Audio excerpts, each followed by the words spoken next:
Hello everyone, physics educator channel में आपका स्वागत है। आज अपन इंक्लाइन प्लेन पर डाउनवर्ड प्रोजेक्टाइल मोशन के लिए मैक्सिमम रेंज पता करेंगे।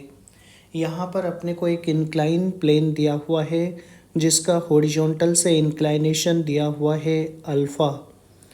इस इंक्लाइन प्लेन से इनिशियल वेलोसिटी u के साथ एक पार्टिकल को प्रोजेक्ट किया गया है। ये पार्टिकल एक पैराबोलिक पाथ पे मूव करते हुए इंक्लाइन प्लेन को हिट कर रहा है। पार्टिकल के लिए रेंज हो जाएगी पार्टिकल की इनिशियल पोजीशन को फाइनल पोजीशन से कनेक्ट करने वाला वेक्टर। अपने को इस रेंज की मैक्सिमम वैल्यू पता करनी है। अपने को आर मैक्स पता करना है। तो चलिए अपन आर मैक्सिमम की वैल्यू फाइंड आउट करते हैं। यहाँ पर देखिए, मैंने अपने एनिमेशन से दो पिक्चर्स ली हैं। पहली पिक्चर इस चीज़ को शो करती है कि इंक्लाइन प्लेन पे किसी भी पार्टिकुलर रेंज के लिए दो पैराबोलिक ट्रेजेक्टरीज पॉसिबल हैं। जैसे यहाँ पर प्रोजेक्शन पॉइंट बी है और लैंडिंग पॉइंट को मैंने एफ से डिनोट किया है। इस पार्टिकुलर रेंज के लिए बी से एफ तक ये जो रेंज है इसको आर से डिनोट कर देता हूँ। इस पार्टिकुलर रेंज के लिए दो ट्रेजेक्ट्री पॉसिबल है। एक ट्रेजेक्ट्री जिसको मैंने ब्लू कलर से शो किया है, ये पैराबोलिक पाथ जिसके लिए फोकस आई है, और दूसरी ट्रेजेक्ट्री जिसको मैंने ग्रीन कलर से शो किया है, ये पैराबोलिक पाथ जिसके लिए फोकस एच है। अब अगर अपन फोकस को इंक्लाइन प्लेन के अलोंग प्रोजेक्शन पॉइंट से दूर लेकर जाएं ताकि रेंज बढ़ने लगे, तो उस केस में अपन ये देखेंगे ये दोनों फोकस एच और आई आपस में मर्ज हो जाएंगे एक पॉइंट पे। जब ये दोनों सर्कल एक दूसरे को टच कर रहे होंगे तो ये दोनों फोकस एक सिंगल फोकस में कन्वर्ट हो जाएंगे और वो फोकस इस इंक्लाइन प्लेन के ऊपर लाई करेगा। मैंने इस सेकंड पिक्चर के अंदर यही चीज़ शो की है। जब F प्रोजेक्शन पॉइंट से मैक्सिमम डिस्टेंस पे है तब अपन ये देखेंगे ये दोनों सर्कल एक दूसरे को टच कर रहे होंगे, केवल एक ही फोकस पॉसिबल होगा। इस पार्टिकुलर केस में रेंज मैक्सिमम है और एक ही पैराबोलिक ट्रेजेक्ट्री पॉसिबल है। अपने को ये मैक्सिमम रेंज ही पता करनी है। तो पहले मैं एनिमेशन के थ्रू यही चीज़ आपको एक्सप्लेन करता हूँ, उसके बाद अपन मैक्सिमम रेंज का एक्सप्रेशन कैलकुलेट करेंगे। यहाँ पर मैंने जियोजेब्रा के अंदर एक स्मॉल एनिमेशन तैयार किया है जिसमें मैं लैंडिंग पॉइंट को इंक्लाइन प्लेन के अलोंग शिफ्ट कर सकता हूँ। एक पार्टिकुलर पोजीशन में यहाँ पर लैंडिंग पॉइंट F को दिखाया गया है जिसमें दो पैराबोलिक ट्रेजेक्ट्री पॉसिबल हैं। एक पैराबोलिक ट्रेजेक्ट्री को मैंने ग्रीन कलर से और दूसरी को ब्लू कलर से दिखाया है। दोनों के फोकल पॉइंट H और I हैं। इस F को अपन आगे पीछे शिफ्ट कर सकते हैं। अगर मैं F को प्रोजेक्शन पॉइंट के पास लेकर जाऊं तो आप ये देख सकते हो जो फोकल पॉइंट H और I हैं वो एक दूसरे से दूर जा रहे हैं। अगर मैं F को प्रोजेक्शन पॉइंट से दूर लेकर जाऊं तो ये फोकल पॉइंट H और I एक दूसरे के पास आते जा रहे हैं, और एक पार्टिकुलर केस में जब ये दोनों सर्कल एक दूसरे को टच कर रहे होंगे फोकल पॉइंट एक सिंगल पॉइंट में कन्वर्ट हो जाएंगे। उस टाइम केवल एक ही पैराबोलिक ट्रेजेक्ट्री पॉसिबल होगी और रेंज प्रोजेक्टाइल के लिए मैक्सिमम रहेगी। इस time landing point F projection point B से मैक्सिमम डिस्टेंस पे है। अगर मैं लैंडिंग पॉइंट को और भी दूर ज़्यादा शिफ्ट कर दूं तो ऐसा कोई पैराबोलिक पाथ नहीं होगा जिसके थ्रू B से पार्टिकल को प्रोजेक्ट करके F को हिट किया जा सके with the given speed.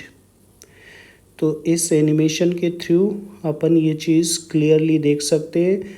In general किसी भी रेंज के लिए दो पैराबोलिक ट्रेजेक्ट्री होंगी, लेकिन मैक्सिमम रेंज के लिए एक ही पैराबोलिक पाथ पॉसिबल होगा। अब अपन इंक्लाइन प्लेन पर डाउनवर्ड प्रोजेक्शन के लिए मैक्सिमम रेंज पता करते हैं। मैं प्रोजेक्शन पॉइंट को ए से डिनोट कर रहा हूँ, लैंडिंग पॉइंट को बी से रिप्रेजेंट कर देते हैं। पैराबोलिक पाथ के लिए डायरेक्ट्रिक्स को मैं सी डी से डिनोट करूँगा। मैक्सिमम रेंज के केस में फोकस इंक्लाइन प्लेन के ऊपर लाई करेगा। फोकस को मैंने एफ से डिनोट कर दिया है। मैंने अपने प्रीवियस वीडियोस में ये बताया है, प्रोजेक्शन पॉइंट से डायरेक्ट्रिक्स की हाइट होती है u²/2g। तो ए से सी तक का डिस्टेंस हो जाएगा u²/2g। पैराबोला पे लोकेटेड किसी भी पॉइंट की डायरेक्ट्रिक्स से डिस्टेंस और फोकस से डिस्टेंस सेम रहती है, तो मैं AC को AF के बराबर लिख सकता हूँ और ये डिस्टेंस है u²/2g के बराबर। नेक्स्ट अपन लैंडिंग पॉइंट B से डायरेक्ट्रिक्स की डिस्टेंस देखते हैं। ये डिस्टेंस BD है। अगर मैं प्रोजेक्शन पॉइंट A से डायरेक्ट्रिक्स के पैरेलल एक लाइन ड्रॉ कर दूं, तो ये लाइन BD को दो पार्ट्स में डिवाइड करेगी।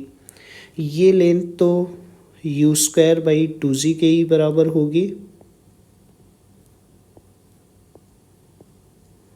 अगर मैक्सिमम रेंज को मैं R max या RM से डिनोट कर दूं, तो ये डिस्टेंस अपन लिख सकते हैं RM sin अल्फ़ा, क्योंकि ये एंगल अल्फ़ा है, ये एंगल अल्टरनेट एंगल होगा, ये भी अल्फ़ा रहेगा।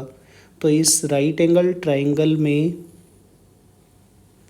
हाइपोटेन्यूज तो R मैक्सिमम के बराबर है, परपेंडिकुलर को अपन ये लिख सकते हैं R मैक्सिमम sin अल्फ़ा। तो ये हो जाएगा R maximum sin alpha. BD की वैल्यू BF के बराबर होगी, क्योंकि B पैराबोला पे लोकेटेड पॉइंट है, इसकी डायरेक्ट्रिक्स से डिस्टेंस और फोकस से डिस्टेंस सेम रहेगी। तो BD is equal to BF and this is equal to u²/2g